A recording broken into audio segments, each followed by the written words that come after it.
I found emails to her divorce lawyer on her laptop. But what she didn't know was, at 46, I thought I understood betrayal.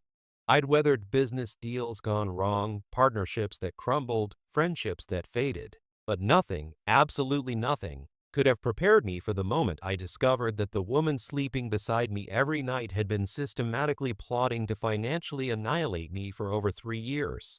My name is Christopher, and this is the story of how my wife walked into a Boston courtroom expecting to walk away with $7 million, only to leave with nothing but crushing debt, public humiliation, and the devastating realization that her own signature had sealed her fate. The morning of our final hearing, I woke up at 4:30. My penthouse overlooking Boston Harbor was silent except for the distant sound of early morning traffic.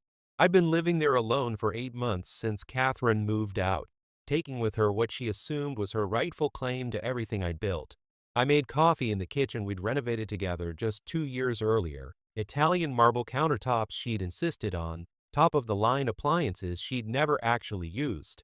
Every surface reminded me of money spent, trust given, and a future I'd believed in that turned out to be nothing more than an elaborately constructed illusion. I arrived at the courthouse an hour early. My attorney, Marcus, met me in the lobby.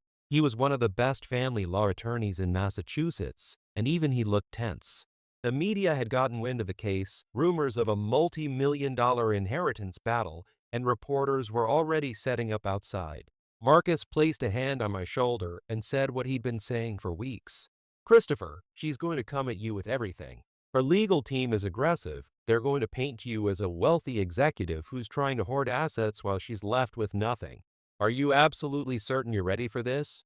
I looked him straight in the eye and said, "I've never been more ready for anything in my life." When Catherine walked into that courtroom, every head turned.